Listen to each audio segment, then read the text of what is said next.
Ya, ini real terjadi.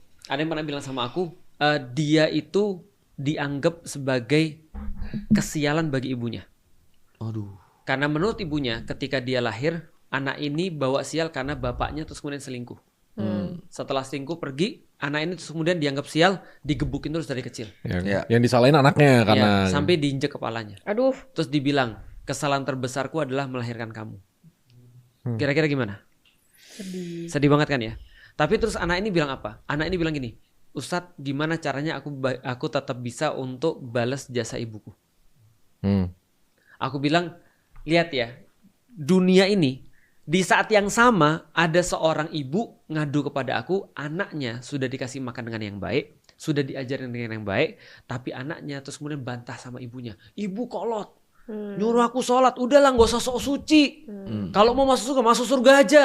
Jangan ngajak-ngajak orang. Ibu tuh tau gak, ibu tuh kayak kolot. Kayak gitu-gitu. Itu curhat di saat yang sama. Aku bilang, coba lihat ya.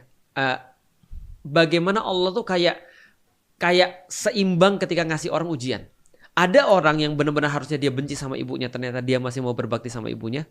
Ada satu lagi yang harusnya dia berbakti sama ibunya, malah kemudian dia jadi kayak gitu, jadi durhaka. Bisa dipahami gak sih maksudnya? Paham. Nah, akhirnya aku bilang sama yang perempuan yang tadi ibunya zolim ini, aku bilang gini, dia tetap ibumu. Apapun yang dia lakukan terhadap kamu tidak menjadikan kamu layak untuk memperlakukan dia dengan sesuatu yang sama. Paham sampai di sini? Iya. Jadi tetap dia adalah ibunya. Bentar. Tukeran aja. Paham? Paham. Solusinya tukeran orang tua. Iya, itu saranku berikutnya. Iya. Saranku berikutnya. Wow, gue punya sarannya tapi Ustadz itu gue. guyon sih.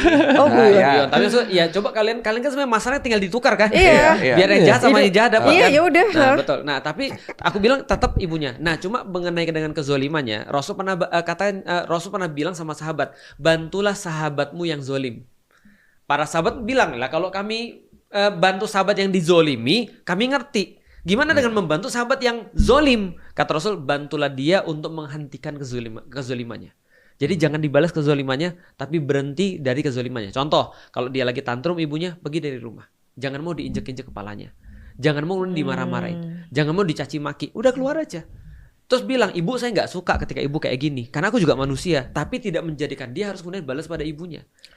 Jadi ingat, kata-kata orang, not divine. Kita seperti apa? Tapi itu divine dia gitu maksudnya. Nah kalau dia lagi kayak gitu ya udah jangan kita balas gitu maksudnya. Nah jadi bagi kemudian. Tapi kalau merugikan kita, merugikan kita. Merugikan kita dong. Hentikan dari kezolimannya. Kita hentikan kezolimannya tapi nggak boleh menzolimi. Nggak boleh Betul, menzolimi. simpelnya kayak gitu kan. Karena dia tetap ibu kita. Dan tetap perlakuan kita pada dia adalah perlakuan seorang anak terhadap ibunya.